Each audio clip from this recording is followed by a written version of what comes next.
This is my review of the hot new film release, The Hollow Man with Kevin Bacon. This is an exciting new project from Dutch director Paul Van Halen. He is the author behind such beloved films as Showgirls.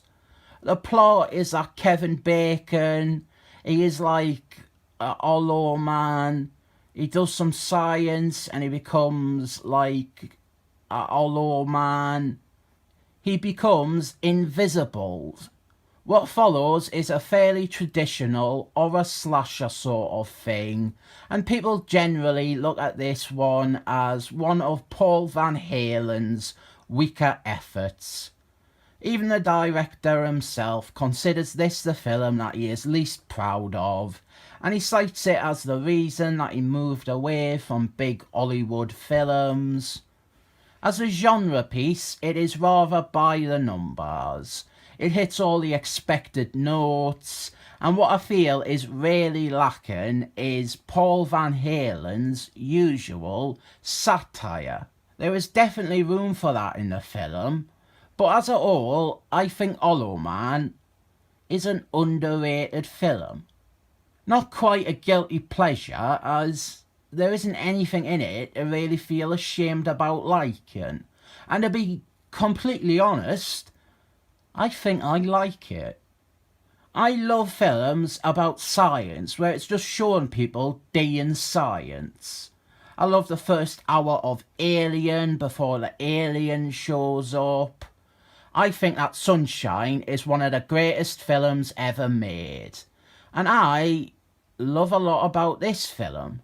At the time, one of the big things about the film was the effects. This was very advanced stuff back then, and a lot of the things they do still stand up today.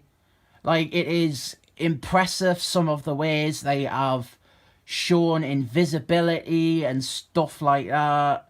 Be it actors acting against now or pretending to be old in summer. The practical stuff is great. And even the CGI stuff, that was top-end graphics stuff for then. And the only reason it stands out as looking a bit dated and finicky now is because back then, they weren't being lazy and using blur effects to try and mask CGI or blend it in. The sequence where they pour paint over them to make like fake skin, that is really good. Most of the parts with the mask and the gloves, they are some of the best effects in the film. Even a bit where he goes invisible for the first time and he's like slowly disappearing layer by layer. The start of that, when it's practical in CGI mixed with Kevin Bacon, that looks fantastic.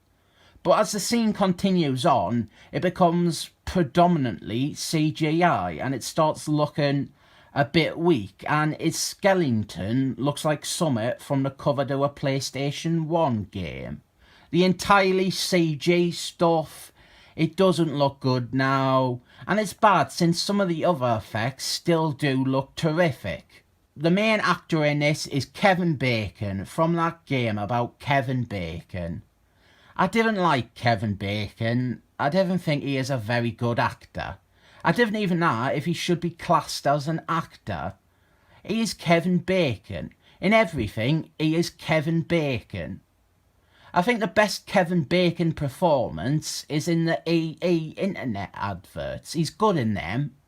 But with Kevin Bacon, I reckon his whole career, it stemmed from a day when he showed up in Hollywood one day and he was like a nobody, but he stepped out and he said to everyone in Hollywood, "Hey everyone, I'm Kevin Bacon, you might have heard of us, I'm famous." And people believed that he was famous. I actually think Hollow Man is probably the best use of Kevin Bacon.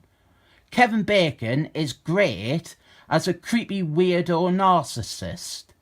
I watch him in this and he's grinning, and I believe this is a man who would think he is God. I can really believe in a world where Kevin Bacon is called Sebastian.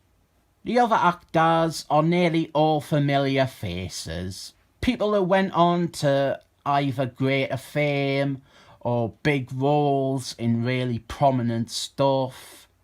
You have got the second girlfriend from Back to the Future.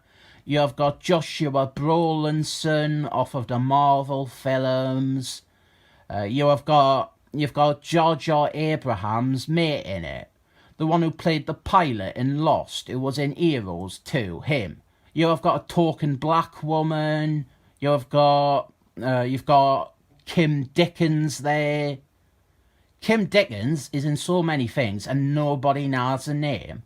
She was in Gone Girl by David Finch. She was a police in that. She was in Lost too. She is pretty bad in this though. Some of her delivery is too whiny. But if you are playing that Kevin Bacon game, this film is a good one to know about because it can link you to some huge properties like the Marvel films or Back to the Future or Lost.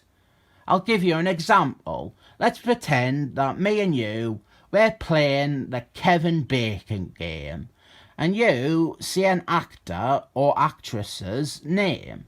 And I have got to link them back to Kevin Bacon. So let's say that you start off, you say the name Kim Dickens. Well, Kim Dickens, she was in Hollow Man with Kevin Bacon. There, done. Easy. Next one, please. Let's say you suggest Joshua Brolinson. He was in a film called Hollow Man with Kevin Bacon. Another easy one. This game is fun, isn't it? Okay, next up, you've just said January Jones. Well, January Jones, she was in Excellent Men First Class with James McAvoy, who was in Dead Pills 2 with Joshua Brolinson, who was in Hollow Man with Kevin Bacon. Also, she was in Excellent Men First Class with Kevin Bacon. Such a fun game. Love that. Great bit of banter with your mates, innit? A lot of people recommend this film to me whenever I say that I controversially prefer Marty McFly's second girlfriend in the Back to the Future films. They always tell us to watch Hollow Man because she gets her kit off. And I always said I have seen it already but I didn't remember it. Now, I am worried because all these people have been pointing me towards a rape scene as if I would be into that. And I didn't even fancy her. I just if I had a choice between Marty McFly's two girlfriends, I would pick her. I think the other one is just a bit bland. I will not discuss the rape parts of this film.